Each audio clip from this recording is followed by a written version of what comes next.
I never thought I'd be the kind of woman who'd spend her 70th birthday standing in her own kitchen, invisible. But that's exactly what I was. Invisible. A ghost in the house I'd raised my children in. A shadow in the room where I'd baked 10,000 meals and poured out every ounce of love I had through flour-dusted hands and the sizzle of butter in cast-iron pans. I'm Diane, and before you hear what happened next, I need you to understand something. I need you to know that I loved my son, Jacob, more than my own breath. I need you to know that every recipe I ever wrote down, every dish I ever perfected, every Sunday roast and Christmas pie, it was all for him. For my family. For the people I thought would carry those memories forward long after I was gone. If you're watching this from somewhere far away, or somewhere close to home, drop a comment and tell me where you are. Because what I'm about to tell you isn't just my story. It's a story about what happens when the people you love most decide you're not worth remembering. And if you've ever felt like that, even once, then this story is for you too. And please, check the description box below for more stories like this one. Stories about women who refuse to disappear quietly. It was a Tuesday evening in March when everything fell apart. Not a special day. Not a holiday. Just an ordinary Tuesday, cold and grey. The kind of day that tricks you into thinking nothing important ever happens on days like these.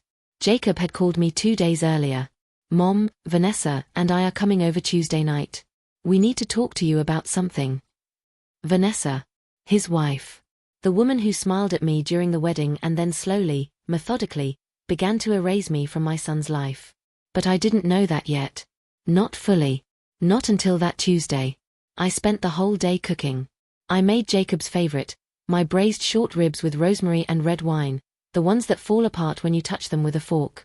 I made roasted root vegetables with honey and thyme. I made my grandmother's buttermilk biscuits, the recipe I'd written on a grease-stained index card 40 years ago. I made an apple galette with a crust so flaky it practically shattered when you bit into it. I set the table with the good dishes. I lit candles. I wore the blouse Jacob bought me for Mother's Day 3 years ago, back when he still bought me things. They arrived at 6:30. Vanessa walked in first, her heels clicking on the hardwood floor like little announcements of her presence. She was beautiful, I'll give her that. Tall, polished, the kind of woman who looked like she'd never burned a meal or scrubbed a floor or spent a night crying into a dish towel because her husband left and she didn't know how she'd feed her kids. Jacob came in behind her, distracted, already looking at his phone. He kissed my cheek without looking at me. Hey, Mom. Hi, sweetheart, I said, my voice too bright, too eager. I made your favorite. He glanced at the table and nodded. Smells good. That should have been my first clue. He used to walk into this house and his whole face would light up when he smelled my cooking. He used to hug me so hard I'd lose my breath. He used to say, Mom, nobody cooks like you. Nobody. But that night, he barely looked at me. We sat down to eat. I served them. I always served them. Old habits, I guess. The habits of a woman who spent 50 years making sure everyone else ate before she did. Vanessa picked at her short ribs like they were something suspicious. Jacob ate quickly, mechanically, still glancing at his phone between bites. So, I said, trying to fill the silence, what did you want to talk about? Jacob looked at Vanessa. She looked back at him. Some silent conversation passed between them, the kind married people have when they've already decided something and they're just figuring out how to tell you. We're moving, Jacob said finally. Vanessa got a promotion. We're relocating to Portland. Portland. 3,000 miles away. I felt something crack inside my chest, but I smiled. I always smiled. That's wonderful, honey. I'm so proud of you both. Vanessa's lips twitched. Not quite a smile. More like satisfaction. We'll be leaving in 2 months, Jacob continued. We're selling the house. Packing up. 2 months, I repeated. My hands were shaking. I hid them under the table. We were thinking, Vanessa said, and her voice was smooth, practiced, like she'd rehearsed this part. It might be a good time for you to think about downsizing too, Diane. This house is so big for just one person. And the upkeep must be exhausting at your age. At your age. Like I was ancient. Like I was already half in the grave. I'm fine, I said quietly. I like this house. But don't you get lonely? Vanessa pressed. Wouldn't it be easier to be in one of those nice senior communities? They have activities, other people your age. I said I'm fine. The sharpness in my voice surprised even me. Jacob looked up from his phone, frowning. Mom, she's just trying to help. I don't need help, I said. I need my family. Silence. The kind that echoes. Jacob sighed. We'll visit. It's not that far. But I knew. I knew the way you know things in your bones, in the spaces between your heartbeats. I knew I'd be lucky to see him once a year. I knew Vanessa would fill his calendar with her family, her friends, her life. I knew I was already being erased. What about the recipes? I asked suddenly, desperately. I was going to give you my cookbook. All the family recipes. I've been writing them down for you. I saw it happen. I saw Vanessa's eyes flick toward Jacob. I saw her mouth twist, just slightly, into something that wasn't quite a smirk but wasn't far from it. And then Jacob said it. The words that would haunt me for months. The words that would burn in my chest every single night when I couldn't sleep. Mom's old recipes are worthless. He said it to Vanessa. Not to me. Like I wasn't even there. Like I was a piece of furniture. A relic. Vanessa laughed. A bright, tinkling laugh that filled my kitchen like broken glass. Oh, Jacob, she said, still laughing. That's awful. But she didn't disagree. She didn't say, no, honey, your mom's recipes are wonderful. She didn't say anything to soften it. She just laughed. And Jacob, my son, my baby boy, the child I carried and birthed and raised and sacrificed everything for, he laughed too. I was standing right there, not 5 feet away, holding a serving spoon, watching them laugh about the only thing I had left to give. I didn't say anything. I couldn't. My throat had closed up. My eyes were burning, but I wouldn't let myself cry. Not in front of them. Not when they'd already made it so clear how little I mattered. I smiled. I set down the serving spoon very carefully. I walked to the counter where my cookbook sat, a thick, worn binder full of index cards and newspaper clippings and handwritten notes, stained with decades of love and flour and tears. I picked it up. I held it against my chest. I think I'm tired, I said quietly. I'm going to call it a night. Jacob frowned. But we haven't even had dessert. There's apple galette in the kitchen. Help yourselves. I walked out of the dining room. I walked past them, past their half-eaten plates and their surprised faces. I walked to my bedroom and I closed the door. And then I let myself cry.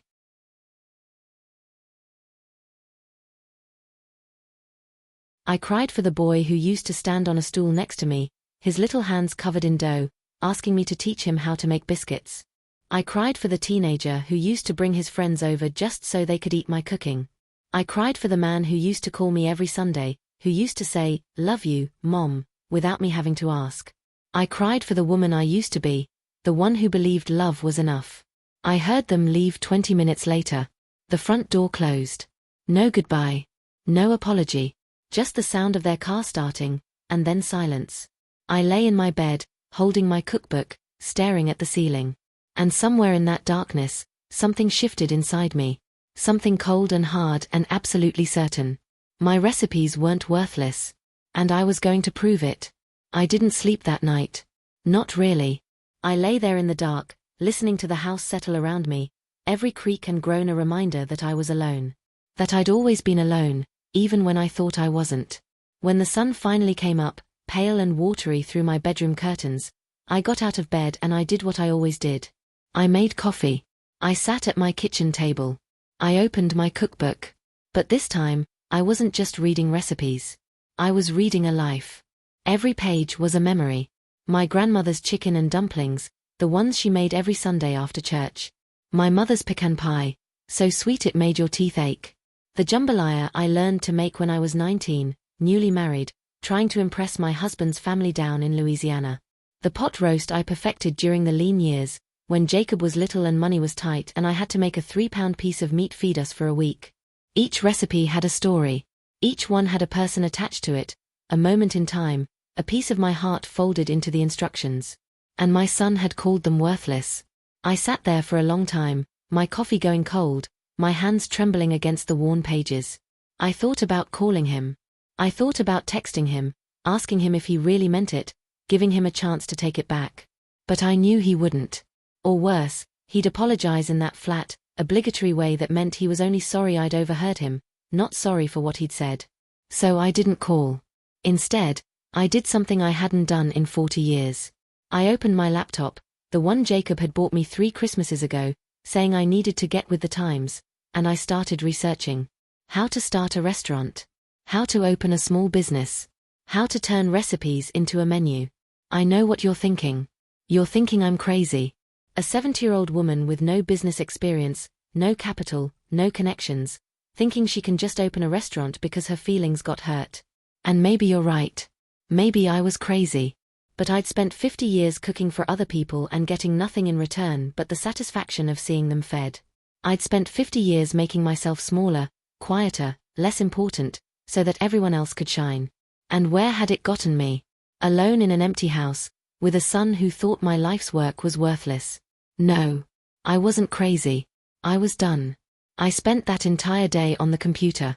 I read articles about restaurant startups. I watched YouTube videos about small business loans and health permits and kitchen equipment. I took notes in the margins of my cookbook, my handwriting shaky but determined. By evening, I had the beginnings of a plan. It was rough, half-formed, probably impossible. But it was mine. The next morning, I got dressed in my best clothes, not the frumpy stuff I usually wore around the house, but the navy blazer and slacks I'd bought 5 years ago for Jacob's college graduation. I put on makeup. I even did my hair. Then I drove downtown to the bank. The loan officer was a young man, maybe 30, with neat hair and a kind smile. His name was Trevor, and when I told him I wanted a business loan to open a restaurant, he didn't laugh. He didn't tell me I was too old. He just nodded and said, "Tell me about your concept." And I did. I told him about my grandmother's recipes, passed down through generations.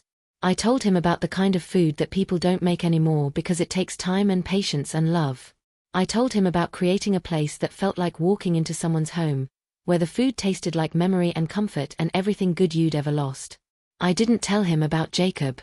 I didn't tell him about Vanessa's laugh or the way my son's words had cut me open and left me bleeding on my own kitchen floor.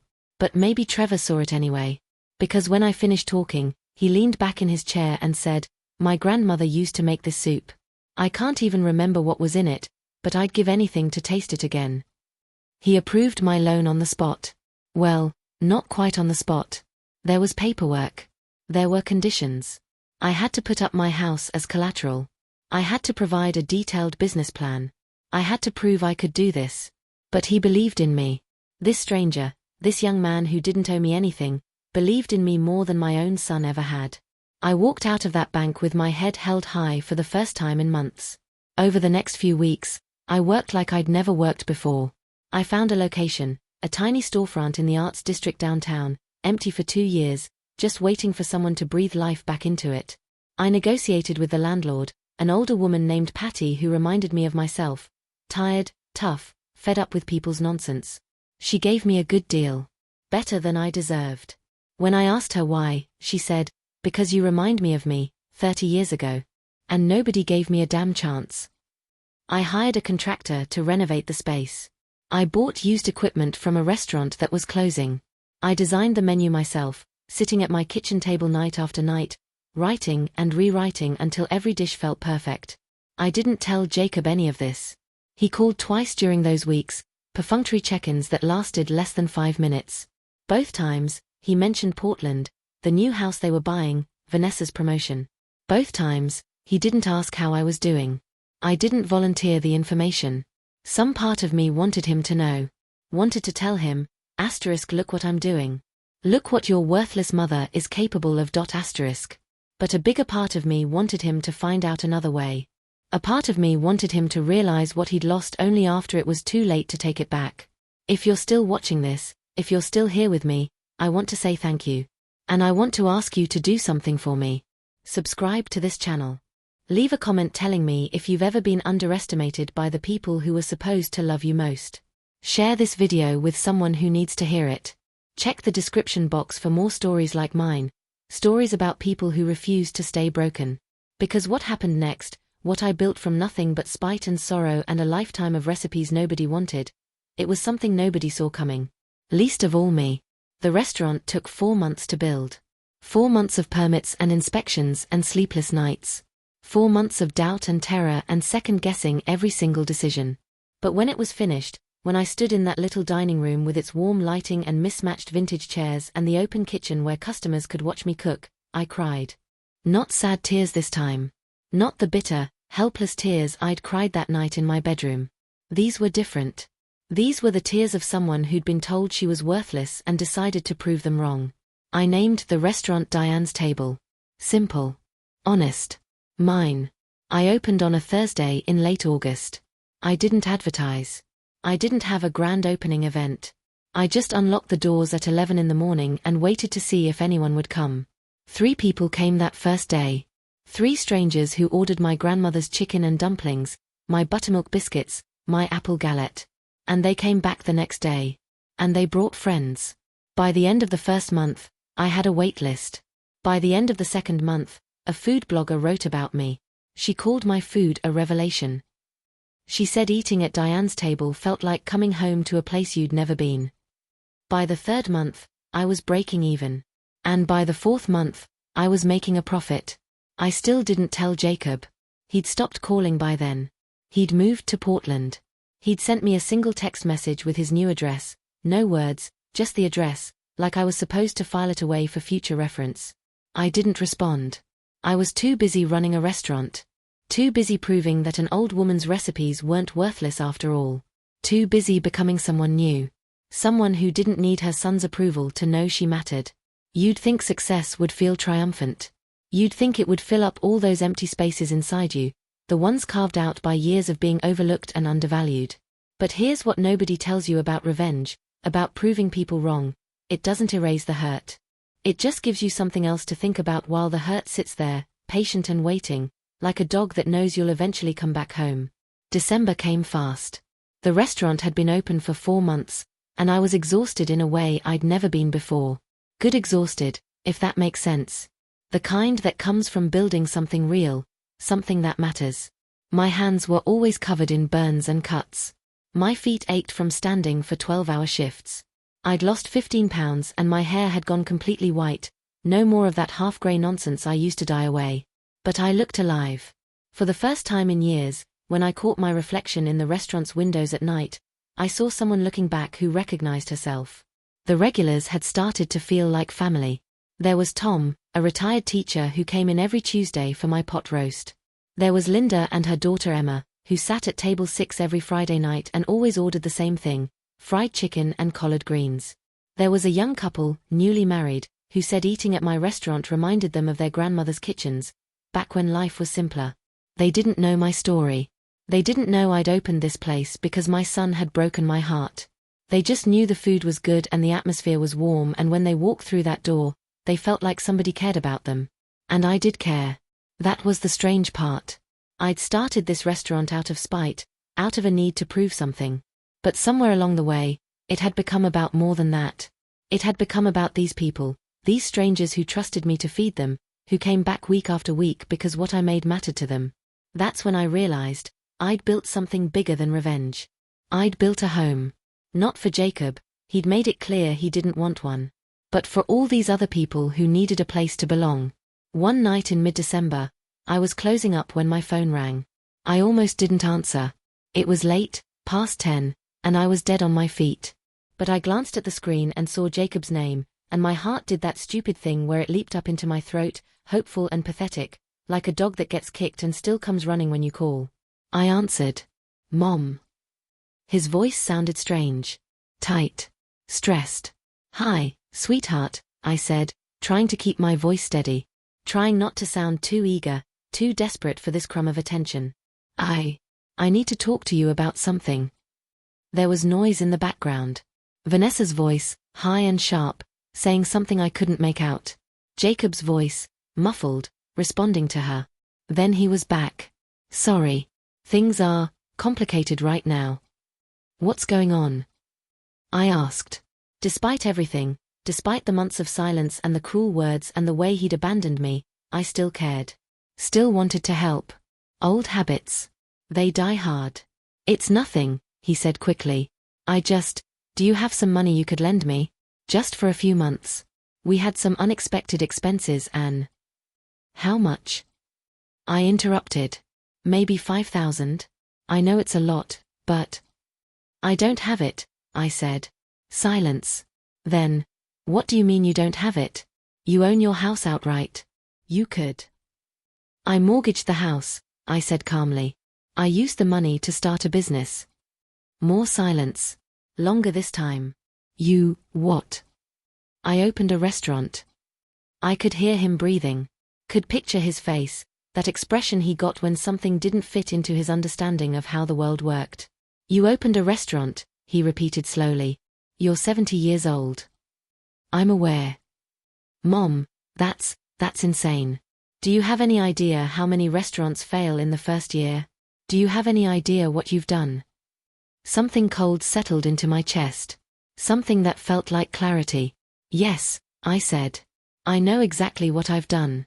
I've built something. I've created something that matters. And I did it with those worthless old recipes you and Vanessa laughed about. Silence again. But this time, I could hear it, the moment he remembered. The moment it clicked. Mom, I didn't mean. Yes, you did. It was just a stupid comment. I was stressed. Vanessa and I were. I don't care, I said, and I was surprised by how true it was. I don't care about your excuses. I don't care about Vanessa's opinions. I don't even care that you never apologized. What I care about is that you thought so little of me, of everything I taught you, that you could dismiss 50 years of love with one sentence. That's not fair, he said, and now his voice had that defensive edge, that tone that said he was the victim here, not me. You're right, I said. It's not fair. None of this is fair. But it's real.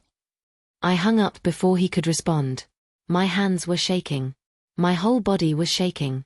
I sat down at one of the restaurant tables, the same ones where strangers sat every day and ate my food and told me it was wonderful, and I cried for the second time since this whole thing started. But these tears were different too. These weren't the helpless tears of a woman who'd been wounded. These were the tears of someone cutting away the last ties to a person who'd hurt her. These were the tears of someone learning to let go. I didn't hear from Jacob again after that. Not for months. Christmas came and went. I spent it at the restaurant, serving a special holiday menu to people who had nowhere else to go. It was one of the best Christmases I'd ever had. New Year's came and went. I made black-eyed peas and collard greens and cornbread, traditional foods for luck and prosperity. The restaurant was so packed we had to turn people away. January brought the food critics. Not just bloggers this time, but real critics from real publications. They came unannounced, sat at my tables, ordered my food, and then wrote about it like it was something magical. One of them, a woman named Patricia who wrote for the city's biggest newspaper, called me a culinary treasure. She said my cooking was the kind that reminds you why food matters, why gathering around a table matters, why the old ways of doing things aren't always worse just because they're old. The article went viral. Suddenly, people were driving from 2 hours away just to eat at my restaurant. Suddenly, I had to hire more staff. Suddenly, I was turning a real profit, not just breaking even, but actually making money. Enough money to pay back my loan. Enough money to start saving again. Enough money to stop worrying about the mortgage on my house. Enough money that when Trevor from the bank called to congratulate me, he said, "You know, Diane, if you wanted to expand, we could talk about financing a second location." A second location. Me. The woman whose son had said her recipes were worthless. I thought about it. I really did. But something held me back. Some feeling that I wasn't done yet. That the story wasn't finished. That there was still one more thing that needed to happen before I could move forward. And if you've been following along, if you've made it this far in this story, I think you know what that thing was. I think you know who was going to walk through my restaurant door. And I think you know it wasn't going to be a happy reunion. Hit that subscribe button if you want to see what happened next. Leave a comment telling me if you think I was right to hang up on my son, or if I was too harsh. Check the description box for more stories about complicated families and the women who survived them. Because what happened next changed everything. It was a Saturday night in March. Almost exactly a year since that terrible Tuesday dinner when Jacob had spoken the words that shattered everything. The restaurant was full. Every table occupied. The kitchen was chaos in the best possible way. 2 line cooks I'd hired working alongside me, All of us moving in synchronized rhythm, plates flying out, orders coming in, the smell of roasting meat and fresh bread and caramelized onions filling the air like a blessing. I was plating my grandmother's chicken and dumplings when Lisa, my hostess, came into the kitchen with a strange look on her face. "Diane," she said quietly, "there's someone here asking for you." "Tell them I'll be out in a minute," I said, not looking up. I was perfecting the presentation, making sure every dumpling looked just right, making sure the broth was the right golden color. "I think you should come now," Lisa said. Something in her voice made me look up. She looked uncomfortable. Almost worried. "Who is it?" I asked. "He says he's your son." The plate in my hand wobbled. I steadied it, set it down carefully on the pass. "Tell him I'm busy," I said. "Diane. Tell him I'm busy." Lisa hesitated, then nodded and disappeared back through the kitchen door. I kept cooking. My hands were automatic now, doing things they'd done 10,000 times. But my mind was spinning. Jacob. Here. After months of silence. After that phone call where he'd asked me for money and I'd told him no. What did he want? 10 minutes later, Lisa was back. "He's not leaving," she said. "He's asking for a table. Says he'll wait as long as it takes." I closed my eyes. Took a breath. Opened them again. "How long's the wait?" 2 hours at least. "Put him on the list." Lisa's eyebrows went up. "You're going to make him wait 2 hours?" "I'm going to treat him exactly like any other customer," I said. "That's what he wants, isn't it? A table." She nodded slowly and left again. I went back to cooking. But everything felt different now. Every plate I sent out, I was thinking, asterisk, is this the last one before I have to face him? Is this the moment? Asterisk. An hour passed. Then 90 minutes. I kept glancing through the small window in the kitchen door, trying to spot him in the dining room, but I couldn't see him from my angle. Finally, Lisa came back one more time. "Table for 2 is ready. Should I seat him?" "Table for 2. I repeated. "He's not alone. He's with a woman. Blonde. Pretty. Vanessa." Of course it was Vanessa. "Seat them," I said. My voice sounded calm. I don't know how. Inside, I was screaming. I watched through the kitchen window as Lisa led them to table 8, right in the center of the dining room. I watched Jacob sit down, looking uncomfortable in khakis and a button-down shirt. I watched Vanessa sit across from him, looking around the restaurant with an expression I couldn't quite read. They looked at menus. They ordered drinks. They sat there, talking to each other in low voices, while I stood in my kitchen and tried to decide what to do next. Part of me wanted to march out there and confront them. Part of me wanted to walk to that table and say, asterisk, "Remember me? Remember when you said my recipes were worthless? Asterisk." But I didn't. I stayed in the kitchen. I cooked. Because that's what I did now. That's who I was. Not a wounded mother, not a woman desperate for her son's approval. I was the chef. I was the owner. This was my restaurant, my rules, my terms. They ordered food. Lisa brought me their order slip. Jacob had ordered the braised short ribs. The same dish I'd made him that terrible night. The one he'd barely looked at before dismissing my entire life's work. Vanessa had ordered the fried chicken. I made their food myself. I made it perfectly. Every component exactly right, every flavor balanced, every presentation flawless. Because whatever else was true, whatever history existed between us, I would not serve bad food in my restaurant. Not to anyone. When the plates were ready, I didn't let Lisa take them out. I carried them myself. I pushed through the kitchen door and walked across the dining room. Conversations swirled around me. The Saturday night crowd, all of them happy, well-fed, content. Nobody knew what was happening. Nobody knew this was anything other than the owner delivering food to a table. I set the short ribs in front of Jacob. Set the fried chicken in front of Vanessa. Jacob looked up at me. His eyes were red. He looked like he hadn't been sleeping. He looked thin. "Hi, Mom," he said quietly. "Welcome to Diane's table," I said, my voice professionally pleasant. "I hope you enjoy your meal." I started to turn away. "Mom, wait. Please. Can we talk?" Every head in the nearby tables turned. People were looking now. Paying attention. I didn't want to make a scene. This was my restaurant. These were my customers. I wasn't going to give them a show. I'm working, I said. If you need something, ask your server. I need to talk to my mother, Jacob said, his voice rising slightly. Desperate. Vanessa put her hand on his arm. Jacob. He shook her off. Mom, please. 5 minutes. That's all I'm asking. I looked at him. Really looked at him. Saw the dark circles under his eyes. Saw the way his hands trembled slightly. Saw something in his expression I hadn't seen in years, uncertainty. After closing, I said, if you want to wait, you can. But not here. Not now. He nodded quickly. We'll wait. We'll stay. I walked back to the kitchen without another word. The next 2 hours were torture. I kept watching them through that little window. Watching Jacob pick at his food. Watching Vanessa lean in close, talking to him urgently. Watching him shake his head, set down his fork, look toward the kitchen like he could see me through the wall. They didn't leave. When other customers finished and left, they stayed. They ordered dessert, 2 slices of apple galette. They drank coffee. They waited.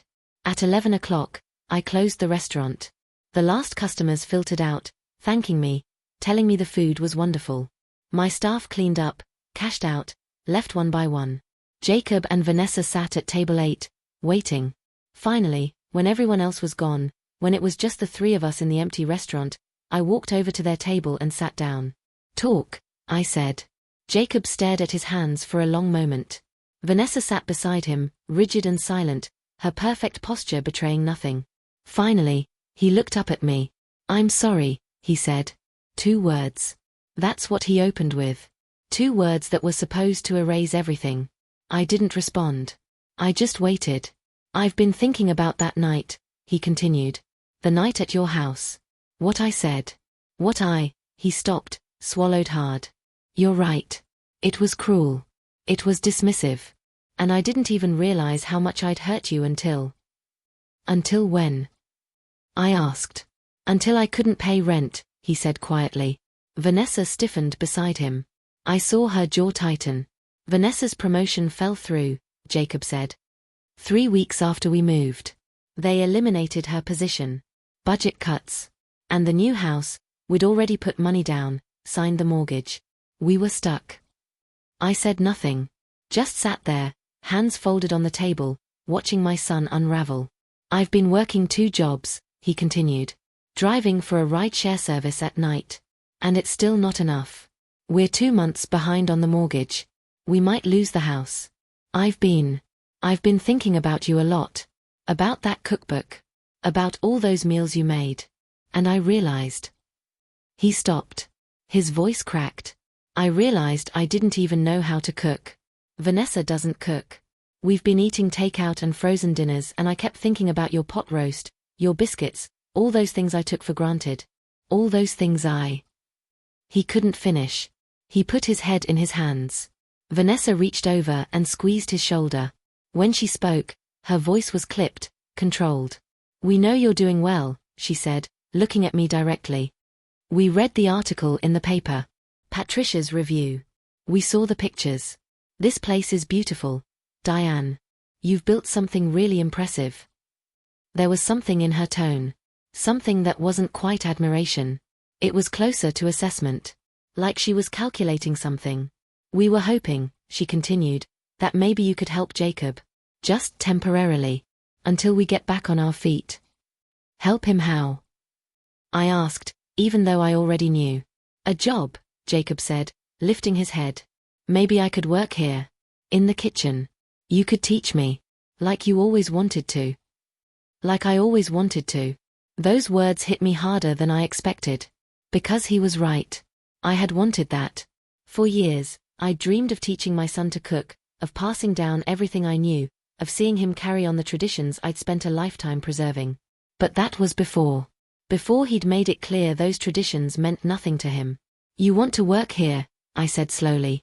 Yes. Please, Mom. I'm desperate. Desperate. There was that word. The one that makes people do things they wouldn't normally do.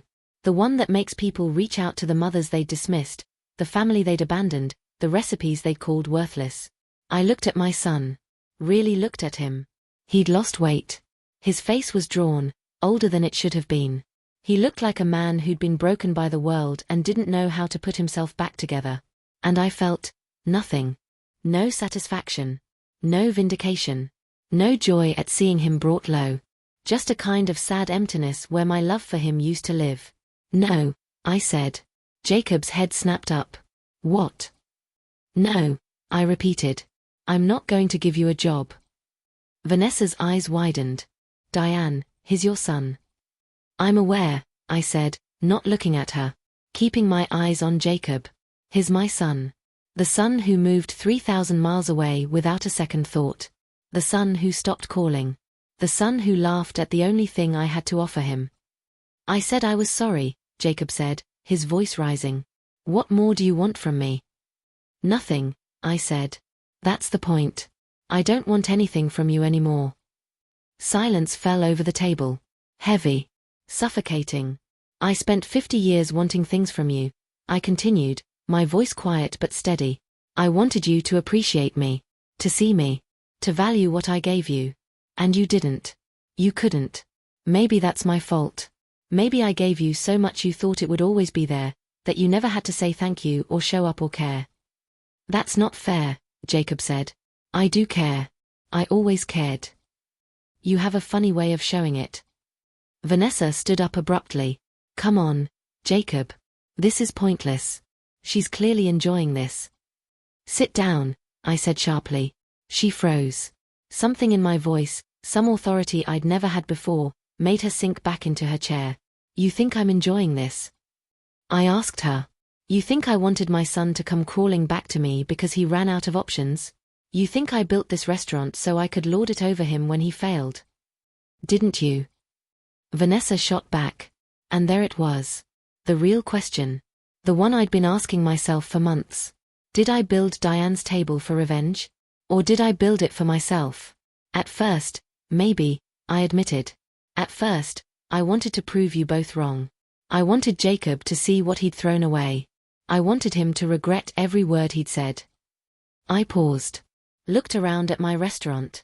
At the empty tables where strangers had sat and eaten my food and felt loved. At the kitchen where I'd burned and bled and learned what I was capable of. At the life I'd built from nothing but spite and sorrow and 60 years of recipes. But then something changed, I continued. This place became about more than you. It became about me. About all the people who come here and feel at home. About the cooking I love, the traditions I want to preserve, the community I want to feed. I turned back to Jacob. So no, I'm not going to give you a job. Not because I want to punish you. But because you don't want to learn to cook. You want a paycheck. You want your mother to bail you out. And I'm done being the person who fixes your problems. Jacob's face crumpled. What am I supposed to do? What everyone else does, I said. Figure it out. You're really going to let your own son lose his house? Vanessa demanded. What kind of mother are you? I stood up. Looked down at them both. The kind who's tired of being invisible, I said. The kind who finally learned that you can't love someone into loving you back. The kind who knows the difference between being needed and being valued. I walked toward the kitchen, then stopped and turned back. There's leftover galette in the kitchen, I said. Take it with you. I know things are tight. It was a small kindness. Maybe the last one I had left to give him. Jacob didn't move. He sat there, staring at the table, his shoulders shaking. Crying, I realized. My son was crying. Part of me wanted to go back. To comfort him. To tell him it would be okay, that I'd help him, that I'd always help him no matter what. But I didn't. Because it wouldn't be true. And I was done lying to myself about what we were to each other. I went into the kitchen. Packed up the leftover dessert in a container. Brought it back out and set it on their table. Lock the door when you leave, I said. Then I walked out the back exit, got in my car, and drove home to my empty house that I'd almost lost because I believed in this restaurant more than I believed in my own safety. I sat in my driveway for a long time before going inside. Thinking about Jacob's face. Thinking about Vanessa's anger. Thinking about the fact that I'd just turned away my only child when he needed me most. And wondering if that made me strong or just cruel. If you've stayed with me this far, if you're still listening, I need you to tell me something. Leave a comment. Tell me if you think I did the right thing. Tell me if I'm a terrible mother. Tell me if you would have done the same thing or if you would have given him the job. Because even now, even after everything, I don't know if I made the right choice. I just know it's the choice I made. And I'd have to live with it. I didn't sleep that night either. I lay in my bed, staring at the ceiling, replaying the conversation over and over. Jacob's face. The way his voice cracked. The tears. My son, crying. And I'd walked away. What kind of person does that? What kind of mother watches her child suffer and says no? But then I'd remember the other things. The months of silence. The dismissive comments. The way he'd only reached out when he wanted something. The way I'd felt that night at my dining table, invisible and worthless, listening to them laugh. And I'd think, what kind of son does that? The restaurant the next day was busy as always. Sunday brunch crowd, families and couples and groups of friends. I moved through the kitchen like a ghost, my hands doing the work while my mind was somewhere else entirely. Tom, my Tuesday regular who came on other days too, caught me as I was delivering his order. "You okay, Diane?" he asked, peering at me with concern. "You look tired." "Just a long night," I said, forcing a smile. "Well, this pot roast is going to fix that," he said kindly. "Best medicine there is." I squeezed his shoulder and moved on. But his words stayed with me. Best medicine there is. That's what I'd always believed. That food could heal. That cooking for people was a way of loving them, caring for them, making things right. But what happened when the people you cooked for didn't want your love? What happened when they only came back when they were hungry and had nowhere else to go? The week passed slowly. I threw myself into work, trying not to think about Jacob. Trying not to wonder if he'd lost the house yet. Trying not to imagine him and Vanessa packing up their things, defeated and desperate. I didn't hear from him. No calls. No texts. Nothing. Part of me was relieved. Part of me was devastated. It was Wednesday afternoon, during the slow period between lunch and dinner, when Patricia walked in. The food critic. The woman who'd written that beautiful review that changed everything. "Diane," she said warmly, "do you have a few minutes?" "For you?" "Always," I said, wiping my hands on my apron. "What can I do for you?" "I want to do a follow-up piece," she said. "A feature story. Not just about the food, but about you. The woman behind the restaurant. The story of how you started this place." My heart sank. "I don't know if that's..." "It would be huge for business," she continued. "Human interest stories like this, especially about women starting over later in life, they resonate with people. And I think your story deserves to be told." "What do you know about my story?" I asked carefully. She tilted her head, studying me. "I know you opened this restaurant at 70 years old. I know you mortgaged your house to make it happen.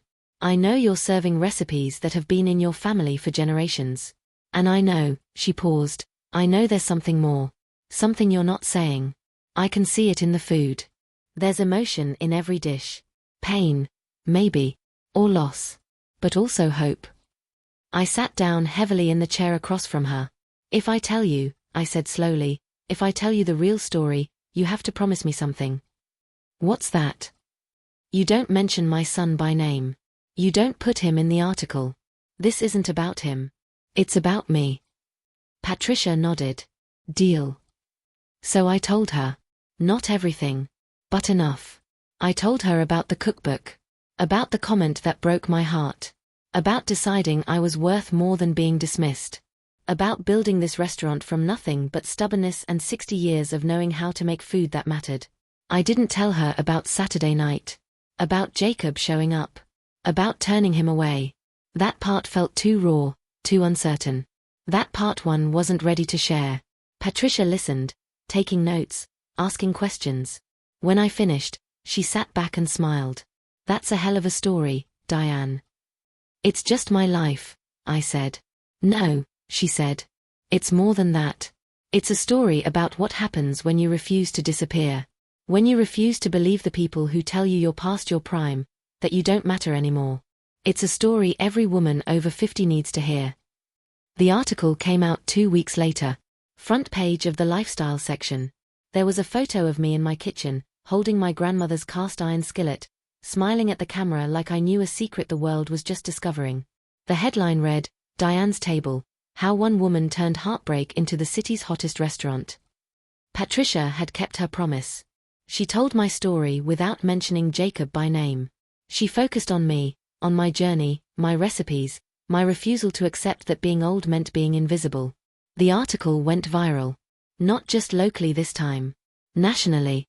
Suddenly, I was getting interview requests from podcasts, from morning shows, from magazines.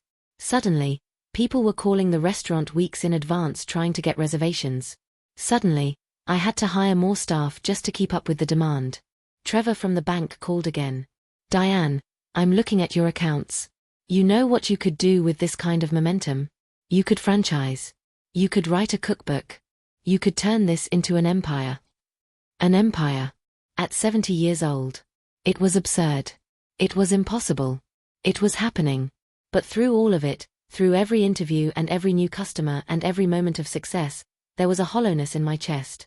A space where something used to be. I kept thinking about Jacob. Wondering where he was. Wondering if he'd seen the article. Wondering if he hated me for it, or if he finally understood what he'd thrown away. One night, after closing, I was in the kitchen doing inventory when Lisa poked her head in. "Someone's here to see you," she said. "Says she doesn't have an appointment, but she really needs to talk to you." My heart jumped. Was it Jacob? Who is it? Woman. Says her name is Vanessa. Everything in me went cold. "Tell her I'm busy," I said. "Diane." Lisa's voice was gentle. "She's crying." Vanessa. Crying. The woman who'd laughed at my recipes. The woman who'd sat in my restaurant with that calculating look, trying to figure out how to use me. I should have said no. Should have sent her away. But something in me, some remnant of the woman I used to be, the one who couldn't turn away someone in pain, made me say, 5 minutes. Lisa nodded and disappeared. A moment later, Vanessa walked into my kitchen. She looked different than she had 2 weeks ago. No perfect hair, no perfect makeup. She looked human. Vulnerable. Scared. "Thank you for seeing me," she said, her voice thick with tears. "You have 5 minutes," I said, not unkindly. Just honestly. She took a breath. "I need to tell you something. About Jacob. About what happened after that night." I waited. "He didn't speak to me for 3 days after we left here," she said. "He barely ate. Barely slept. He kept reading that article about you, over and over. And then one night, he told me it was over. The marriage. He said he couldn't be with someone who didn't understand what family meant." I stared at her. "He left you?" She nodded, tears spilling down her cheeks. "He said watching you walk away from him was the worst moment of his life. Not because you said no. But because he finally understood what he'd done to you. How much he'd hurt you. And he said he couldn't be with me anymore because every time he looked at me, he remembered that night. That dinner. That comment. And how I'd laughed." She wiped her eyes with the back of her hand. "I didn't come here to ask for anything," she continued. I needed you to know that he gets it now. He understands. And he's sorry. Really, truly sorry. But he's too ashamed to tell you himself." "Where is he?" I asked quietly. "He moved back. He's living in a rental across town. Working 3 jobs to pay off the mortgage on the Portland house so we can sell it. His destroyed, Diane. His a shell of who he was." Good, part of me thought viciously. Let him hurt the way I hurt. But another part, the part that was still his mother, that would always be his mother, just felt sad. "Why are you telling me this?" I asked. Vanessa looked at me with something like desperation. "Because I don't know what to do. Because I love him, even if he doesn't love me anymore. And because I think he needs you. Even if he won't admit it." "He had me," I said. "For 70 years. And it was never enough." "I know," she whispered. "I know." She turned to leave, then stopped at the door. "For what it's worth," she said, not looking back, "your recipes aren't worthless. They're magic. I ate that galette you gave us, and I cried for an hour because it was the most beautiful thing I'd ever tasted, and I realized I'd spent my whole life eating garbage and calling it food." Then she was gone. I stood in my kitchen, surrounded by the tools of my trade, the space I'd built, the life I'd created. And I didn't know whether to feel triumphant or heartbroken. Maybe it was both. Maybe it had always been both. If you're still here, still watching, please, hit that subscribe button. Share this video with someone who needs to hear it. Check the description box for more stories about love and loss and learning to value yourself. Because this story isn't over yet. Not even close. 3 weeks passed. Spring arrived properly this time, not just the cold false starts of March, but real warmth, real sun, real flowers blooming in the planters I'd set outside the restaurant's entrance. Business was better than ever. I'd had to turn away a producer who wanted to make a documentary about me. Too much, too fast. I was still just a woman who wanted to cook and feed people and prove that being old didn't mean being useless. But Vanessa's words haunted me. Jacob. Destroyed. Jacob. Working 3 jobs. Jacob. Finally understanding what he'd lost. I told myself I didn't care. Told myself he'd made his choices and now he had to live with them, just like I was living with mine. But late at night, when the restaurant was closed and I was home alone, I'd find myself pulling out that old cookbook. The one I'd packed up the night of that terrible dinner. The one I'd planned to give to Jacob before he made it clear he didn't want it. I'd flip through the pages, reading my mother's handwriting, my grandmother's notes, my own additions scrawled in the margins. 60 years of food and family and love, all preserved in stains and faded ink and recipes that had fed generations. And I'd think, asterisk, what happens to all of this when I'm gone? Who carries it forward? Asterisk. I'd built a successful restaurant. I was feeding hundreds of people every week. But these recipes, these specific dishes with their specific stories, they were still just mine. Just me, cooking alone in a kitchen, keeping traditions alive through sheer stubborn will. It was Trevor's suggestion that changed everything. He came in for dinner one Thursday night, sat at the bar, and ordered my meatloaf. While he ate, we talked. You ever think about writing that cookbook? He asked. Properly, I mean. Not just for your family. For everyone. Who'd want to read it? I asked. Are you kidding? After Patricia's article? After all this? He gestured around the packed restaurant. People are hungry for this stuff. For connection. For tradition. For food that means something. I'm not a writer, I said. You don't have to be. You just tell the stories. Tell us about your grandmother's chicken and dumplings. Tell us about learning to make biscuits. Tell us about, he paused, about whatever made you want to do this in the first place. I looked at him. This young man who'd believed in me when nobody else did. Who'd approved my loan and watched me build something impossible. You really think people would buy it? I asked. I think it would be a bestseller, he said seriously. So I started writing. Not in any formal way. Just sitting down after closing each night and telling the stories behind the recipes. Where they came from. Who taught them to me. What they meant. I wrote about my grandmother, who'd survived the Depression by knowing how to make a feast from almost nothing. I wrote about my mother, who'd taught me that cooking wasn't just about feeding bodies, but about feeding souls. I wrote about the early years of my marriage, learning to cook for a man who'd grown up eating completely different food than I had. I wrote about Jacob. About making his baby food from scratch. About his first birthday cake, which I'd practiced 3 times before I got it right. About the grilled cheese sandwiches he'd wanted every single day for 2 years straight. About teaching him to crack eggs, his little fingers fumbling with the shells, his face lighting up when he finally got it right. I wrote about the recipes I'd invented when money was tight. The ones I'd perfected when Jacob brought friends home from college. The special dishes I'd made for every holiday, every celebration, every moment that mattered. And I wrote about the end. About the dinner that changed everything. About overhearing words that broke my heart. About walking away from my son because staying would have meant disappearing completely. I didn't use names. I kept it vague.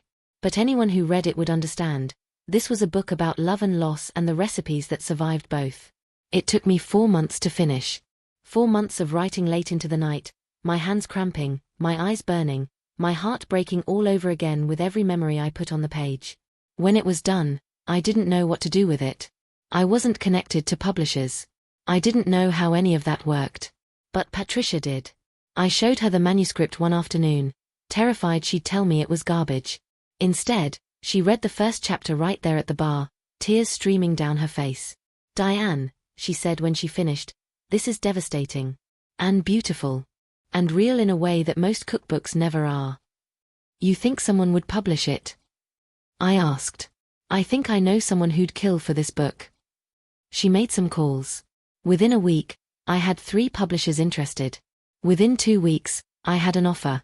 A real offer, with real money. More money than I'd ever seen at once in my entire life. The Recipes That Raised Me, a mother's story of love, loss, and finding herself in the kitchen.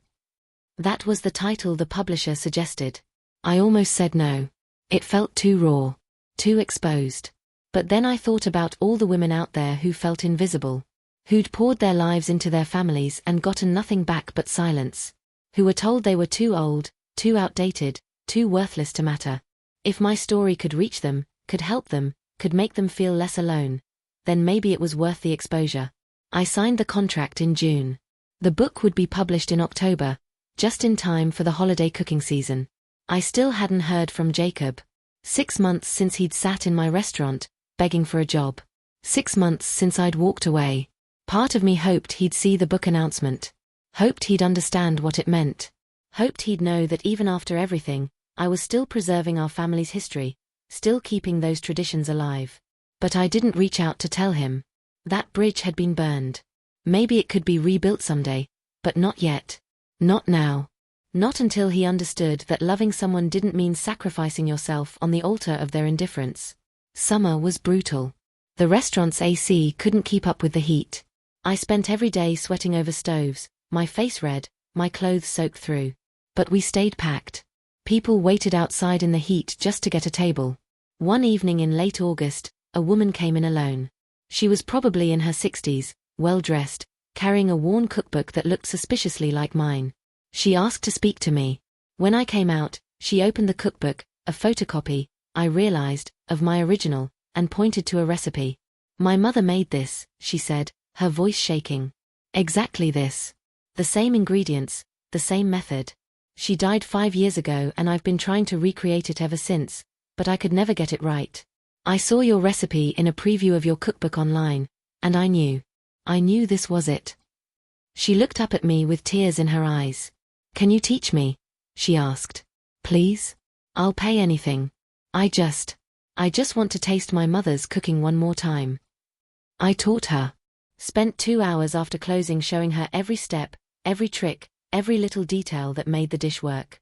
When she took her first bite of the finished meal, she sobbed. "That's it," she kept saying. "That's exactly it. Oh my God, that's my mother's cooking." She hugged me before she left.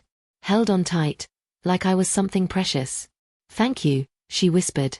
"You gave me my mother back." After she left, I sat in my empty restaurant and cried. Because I finally understood what I'd built. Not just a restaurant. Not just a successful business. Not even just a way to prove my son wrong. I'd built a bridge. A way for people to connect with the past, with their families, with the people they'd lost. Every recipe was a memory. Every dish was an act of love reaching across time and death and distance. And maybe Jacob didn't want that bridge. Maybe he'd burned it too thoroughly to ever cross back. But thousands of other people did. Thousands of other people were hungry for exactly what I had to offer. Maybe that was enough. Maybe it had to be.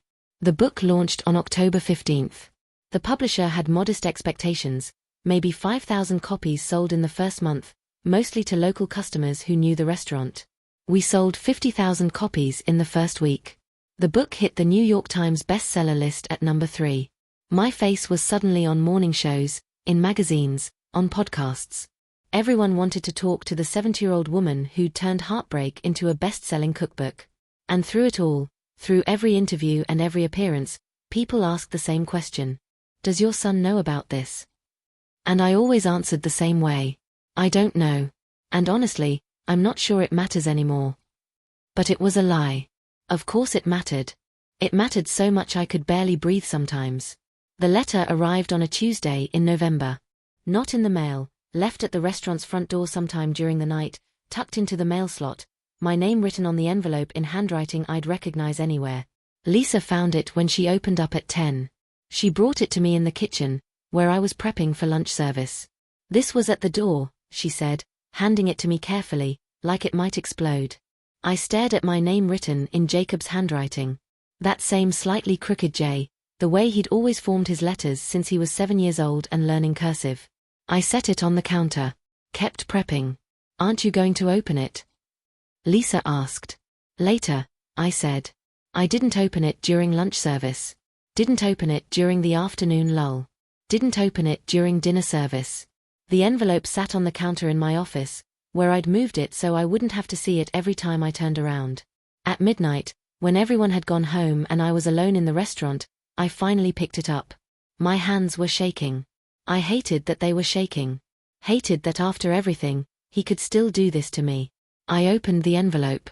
The letter was 6 pages long, front and back, filled with Jacob's handwriting. I sat down at one of the tables and began to read. Asterisk mom, asterisk. Asterisk I've started this letter 100 times. Deleted it. Thrown it away. Started over. I don't know how to say what I need to say. I don't know if there are words that can fix what I broke. Asterisk. Asterisk I bought your book the day it came out. I've read it 4 times now. Every time, I cry. Every time, I understand a little more what I lost. Asterisk. Asterisk do you remember the story you wrote about teaching me to make biscuits? I was 8 years old and I wanted to help you bake for Thanksgiving. You let me measure the flour, even though I spilled half of it. You let me cut the butter into the mixture, even though I was terrible at it and the biscuits came out lumpy. Asterisk. Asterisk but you said they were perfect. You served them at Thanksgiving dinner and told everyone I made them. I felt so proud.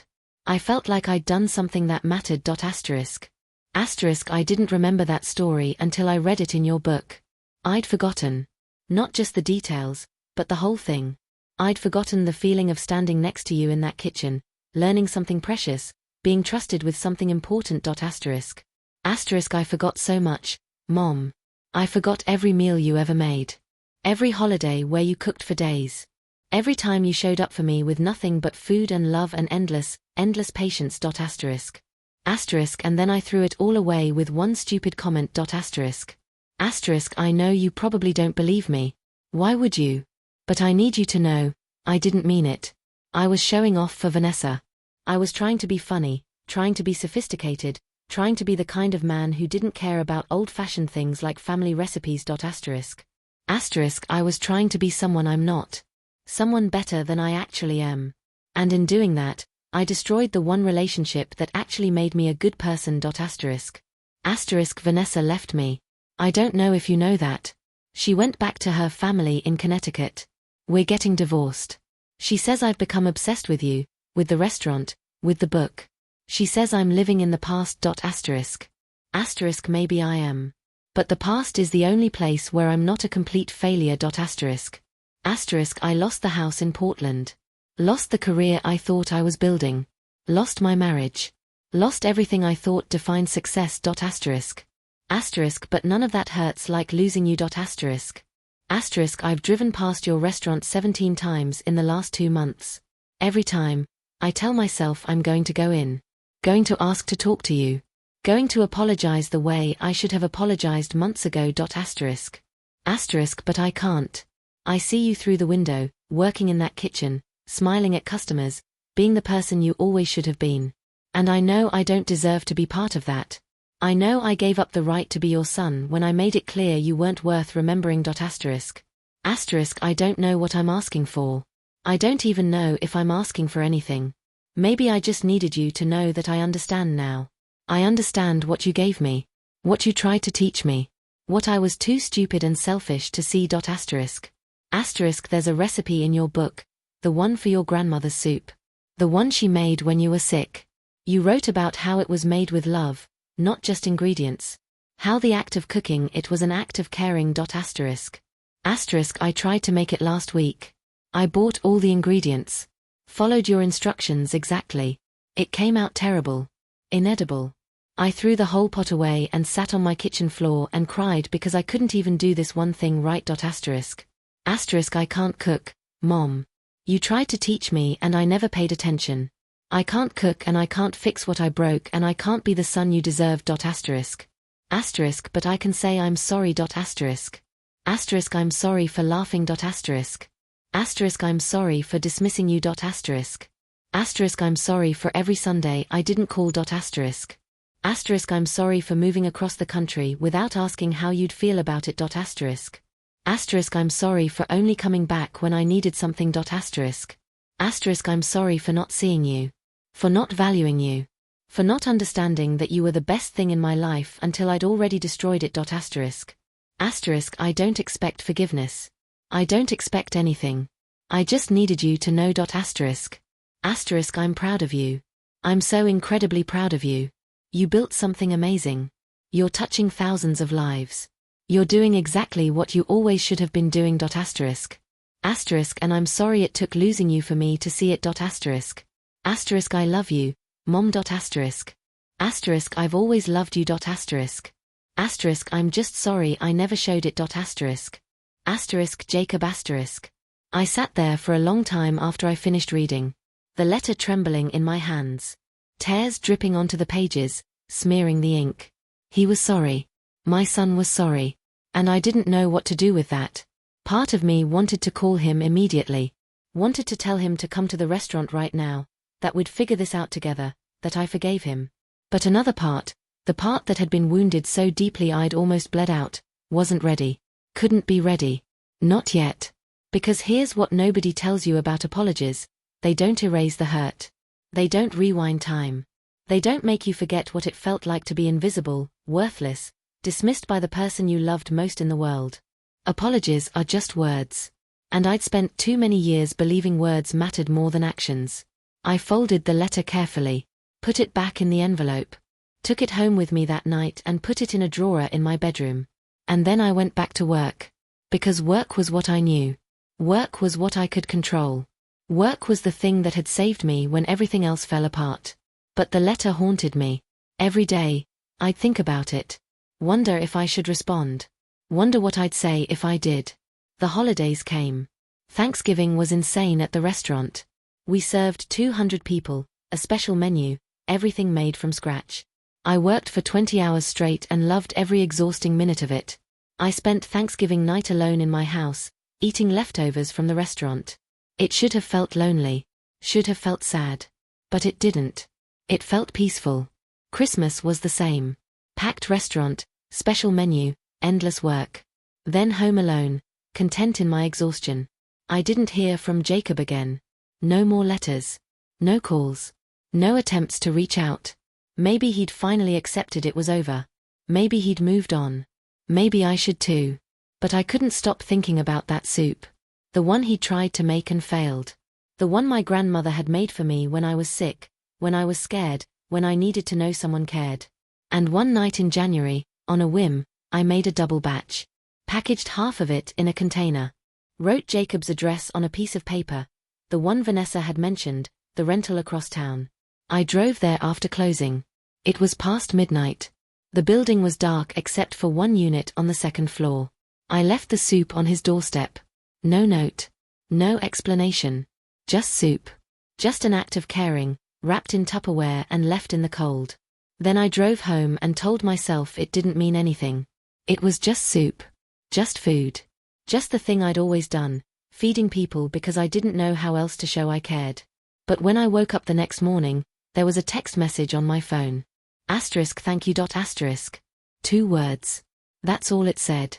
I stared at those 2 words for 5 minutes. Then I put my phone away and went to work. February came with unexpected warmth. An early spring, the kind that tricks the trees into blooming too soon, before the last frost has passed. I kept cooking. Kept running the restaurant. Kept doing interviews about the book, which had now sold over 300,000 copies. Publishers were talking about a second book. A production company wanted to option the rights for a limited series. My life had become something I didn't recognize. Something bigger than I'd ever imagined possible. But there was still that hollow space. That emptiness shaped like a sun. I made soup every week now. Left it on Jacob's doorstep late at night, when I knew he'd be asleep. Sometimes it was my grandmother's chicken soup. Sometimes it was beef stew or chili or the jambalaya I'd learned to make 50 years ago. I never left a note. Never knocked. Just left the food and drove away. And every time, the next morning, there was a text. Asterisk thank you. Asterisk. Just those 2 words. Nothing more. We existed like that for 6 weeks. This strange, silent ritual. Me cooking for my son. Him accepting it without comment. Both of us too hurt, too scared, too stubborn to actually talk. Until one night when I arrived at his building and found him sitting on the front steps, waiting. I almost drove away. Almost kept going, unable to face whatever this was going to become. But I didn't. I parked. Got out of the car.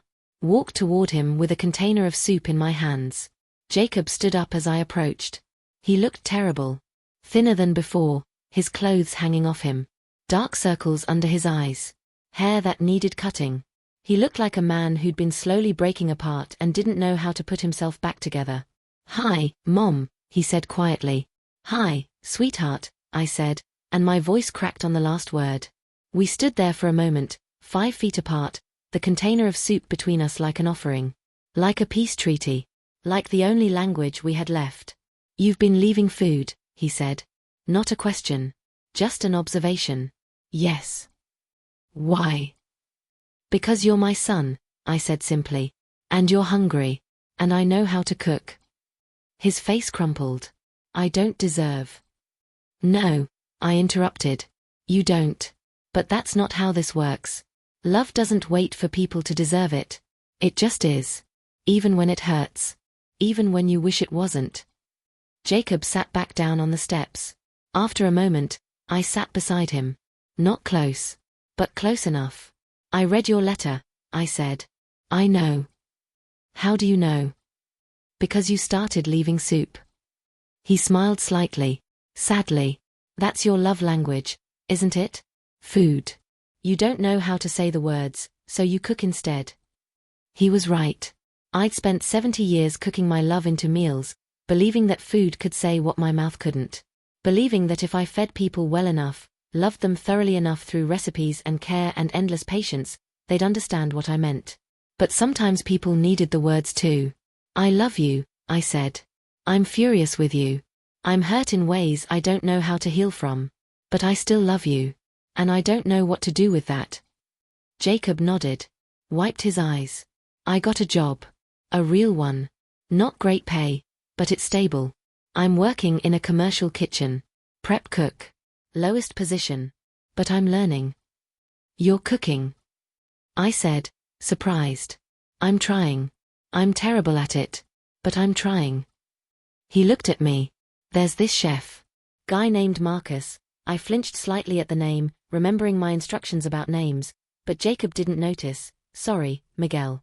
His name is Miguel. He's teaching me. He's patient. He reminds me of you." "What made you want to learn?" I asked. "Your book," Jacob said. "Reading about all those recipes, all those memories, I realized I'd let you teach me nothing. I'd watched you cook 10,000 meals and learned nothing because I assumed you'd always be there. That I'd always have access to your food, your knowledge, your love." He picked up a piece of gravel, turned it over in his hands. "And then you weren't there anymore. And I didn't know how to feed myself. Not really. Not in any way that mattered. And I thought, if I can learn to cook, if I can learn this thing that you tried to teach me for 30 years, maybe I can understand what I lost. Maybe I can understand you." "Cooking isn't going to fix this," I said gently. "I know. But it's a start. It's the only start I know how to make." We sat in silence for a while. The night was cold despite the earlier warmth. I could see my breath in the air. "Can I ask you something?" Jacob said finally. "Okay. Why did you really build the restaurant? Was it to prove me wrong? Or was it for yourself?" I thought about it. Really thought about it. "At first," I said slowly, "it was absolutely to prove you wrong. I wanted to hurt you the way you'd hurt me. I wanted you to see what you'd thrown away and regret it for the rest of your life." "Did it work?" he asked. "Yes," I admitted. "And no. Because proving you wrong didn't make me feel better. It just made me realize how much time I'd wasted waiting for your approval." I looked at him. At my son, my baby, the child I'd carried and raised and loved with every cell in my body. "But then something changed," I continued. "The restaurant stopped being about you. It started being about me. About all the people who came through those doors hungry for something they couldn't name. About preserving traditions that matter. About being visible after spending 50 years making myself smaller and smaller so everyone else could shine. I made you invisible, Jacob said quietly. You did, I agreed. But I let you. I taught you that I didn't matter by treating myself like I didn't matter. And that's on me too. So where does that leave us? He asked. I handed him the soup. I don't know. But you should eat this before it gets cold. He took the container, held it in his hands like it was precious. Can I come to the restaurant sometime? He asked. Not to work. Not to ask for anything. Just to see it. To see you in your element. I hesitated. Every protective instinct I'd built over the past year screamed at me to say no. To keep that space separate. To not let him into the life I'd built without him. But I thought about his letter. About 6 weeks of soup deliveries. About the fact that he was trying, in his clumsy, inadequate way, to become someone worth forgiving. Okay, I said. But call first. Don't just show up. I will, he promised. I stood up. He stood too. We faced each other, this tiny distance between us that felt like an ocean. I'm not ready to forgive you yet, I said. I don't know if I'll ever be fully ready, but I'm willing to try. Slowly. On my terms. That's more than I deserve, Jacob said. Yes, I agreed. It is. I walked back to my car. As I was getting in, he called out, Mom. I turned. The soup you left last week, the chicken and dumplings, I tried to recreate it. Used your recipe from the book. It came out terrible. Cooking takes practice, I said. Will you teach me? He asked. Someday? When you're ready. Will you teach me how to make it right? I looked at him standing there in the cold, holding my soup, asking for the thing I'd wanted to give him his whole life. Maybe, I said. We'll see. It wasn't yes. But it wasn't no either. It was a door, cracked open. Not wide. But open enough to let a little light through.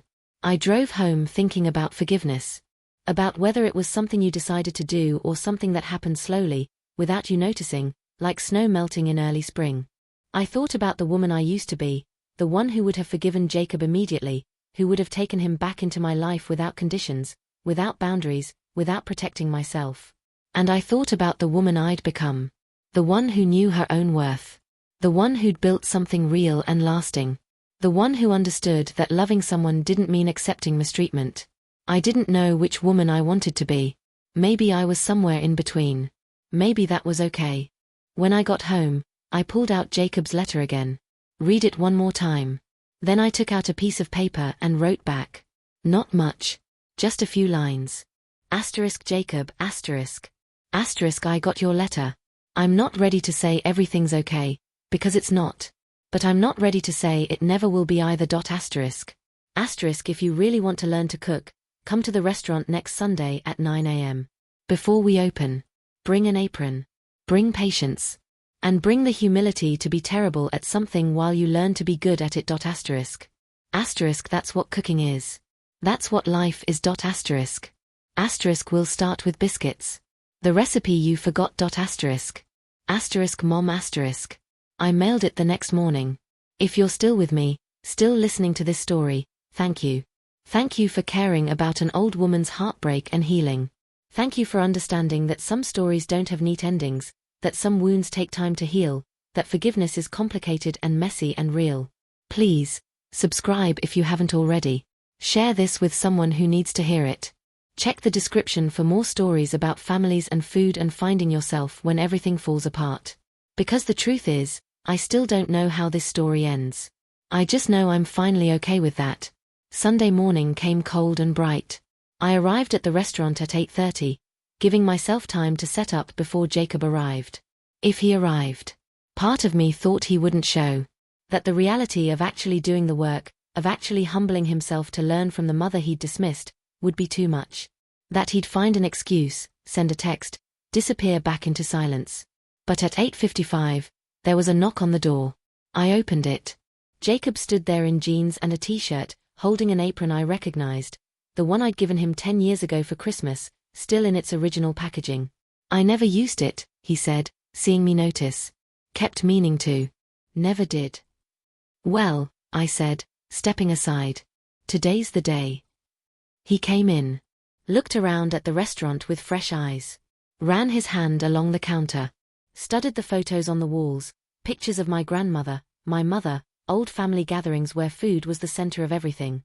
"It's beautiful, Mom," he said softly. "Really beautiful." "Thank you." We walked into the kitchen.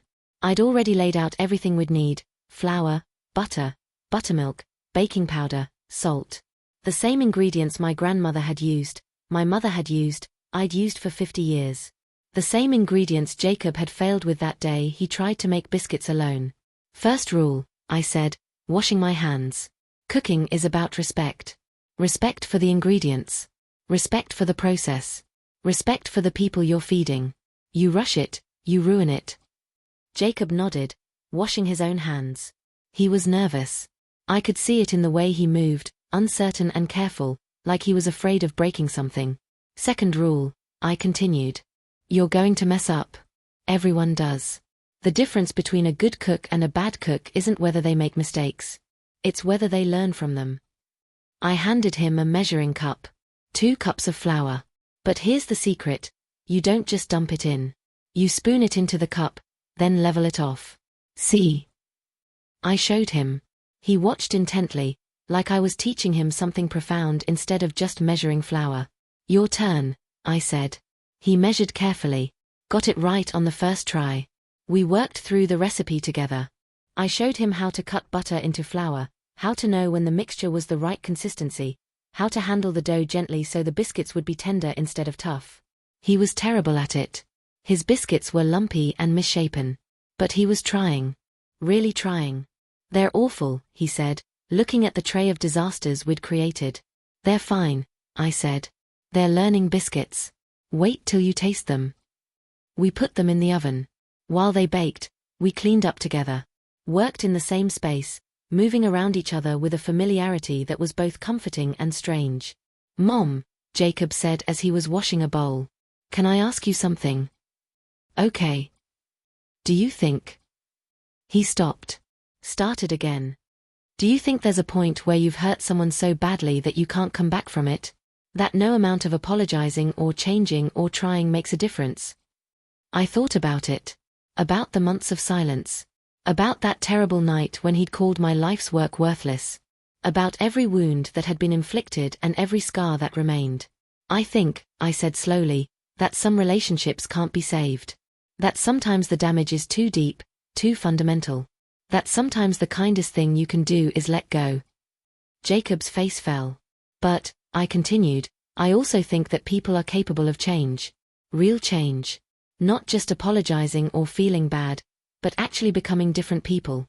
People who learn from their mistakes and do better." "Do you think I can change?" he asked. "I think you're trying to," I said. "I think you're here, at 9 in the morning on a Sunday, learning to make biscuits even though you're terrible at it. I think that means something." The timer went off. I pulled the biscuits out of the oven. They were golden brown on top, slightly lopsided, absolutely imperfect. Jacob looked at them and laughed. "They're disasters." "They're yours," I said. "That makes them perfect." I split one open, steam rising from the fluffy interior. Spread butter on it. Handed it to him. He took a bite. His eyes widened. "It's good," he said, surprised. "It's actually really good." "That's because you made it with care," I said. "That's the real secret. Not the ingredients or the technique. The care you put into it. The love." We ate our terrible, wonderful biscuits together in the kitchen. And for the first time in a year, it felt like maybe we could be okay. Not today. Not next week. But someday. "Can I come back?" Jacob asked as he was leaving. "Next Sunday? Or whenever you have time?" "Next Sunday," I said. "We'll make pie crust. It's harder than biscuits. You'll probably hate it." He smiled. A real smile, the first one I'd seen in months. "I probably will. But I'll be here anyway." After he left, I sat in my restaurant for a long time, thinking about recipes and relationships. About how some things could be fixed and some things couldn't. About how the path forward wasn't always clear, But sometimes you just had to take the next step and hope it led somewhere good. The restaurant opened at 11. The Sunday brunch crowd came flooding in. I cooked and served and smiled at customers and lived my life, the good life I'd built from scratch, the life I was proud of. But in the back of my mind, I was thinking about next Sunday. About pie crust and my son's fumbling attempts. About whether teaching him to cook could somehow teach us both how to be family again. I didn't know. I still don't know. But I'm willing to find out. So here we are. At the end of this story that's not really an ending at all. Just a pause. A breath.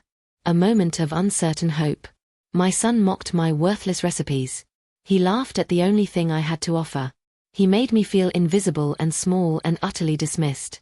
And in response, I built an empire. I wrote a best-selling book. I created a restaurant that feeds hundreds of people every week and makes them feel loved and seen and valued. I proved him wrong in every possible way. But I also learned something more important. I wasn't proving anything to him. I was proving it to myself. That I mattered. That my recipes mattered. That 50 years of love and cooking and tradition weren't worthless just because one person said they were. And now he's back. Trying to learn. Trying to change. Trying to be worthy of the mother he threw away. Will I forgive him fully? I don't know. Will we rebuild what was broken? I don't know. Will he ever truly understand what he did to me? Maybe. Maybe not. But I do know this. I'm not the same woman I was a year ago. I'm not the woman who needed his approval to feel valuable. I'm not the woman who would sacrifice her own happiness to make someone else comfortable. I'm Diane. I'm 70 years old. I own a successful restaurant.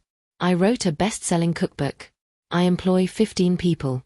I feed hundreds of strangers every week and make them feel like they're coming home. And if my son wants to be part of that life, he has to earn it.